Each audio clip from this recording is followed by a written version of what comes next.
Élodie Boucher a joué dans la dernière saison de la série Alias. C'est Gigi Abrams, son créateur, qui l'avait choisi pour la rejoindre.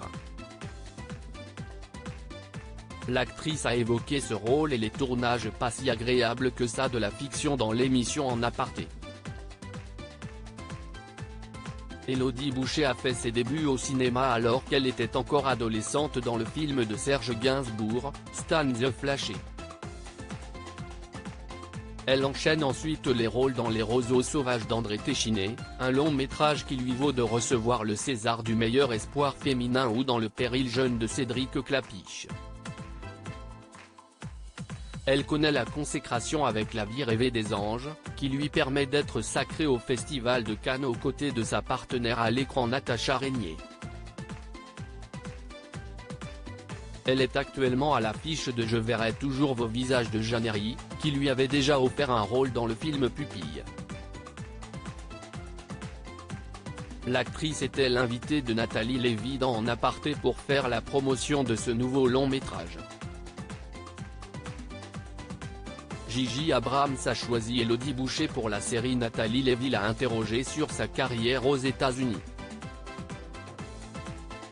Elle a en effet campé le personnage de Renée Rienne, la complice de Michael Vartan, dans la 5e et dernière saison de la série Alias. Je me retrouve dans cette aventure grâce à La vie rêvée et aux Roseaux sauvages, parce que J. Abrams, le créateur de la série, est très cinéphile. Il a adoré ses films. Et la série a tellement de succès qu'il peut choisir tous ses acteurs sans qu'il ait à passer des castings auprès des têtes des studios. Et il m'invite sur ce show, a détaillé Élodie Boucher.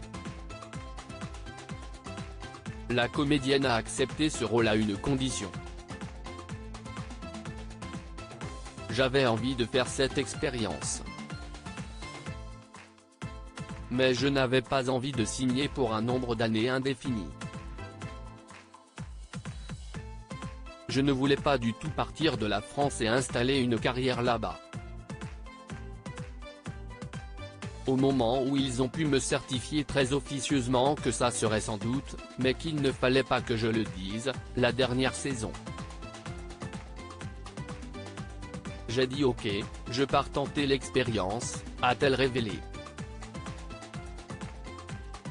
Les tournages d'Alia ont déçu l'actrice, mais Élodie Boucher ne garde pas un excellent souvenir des tournages de la série, bien différents de ceux qu'elle avait connus en France.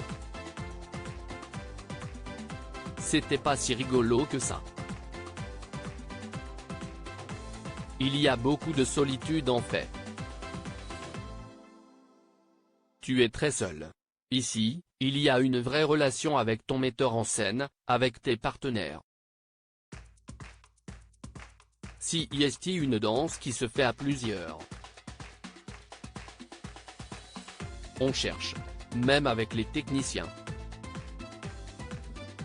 C'est quelque chose de beaucoup plus latin, qui me correspond plus, a-t-elle expliqué. Elle a pourtant joué dans une autre série américaine, The L Word, avant de se consacrer à sa carrière française. En Aparté, à retrouver en intégralité sur l'application MyCanal. À lire aussi Élodie Boucher livre de rares confidences sur son couple avec Thomas Bangalter, des Daft Punk.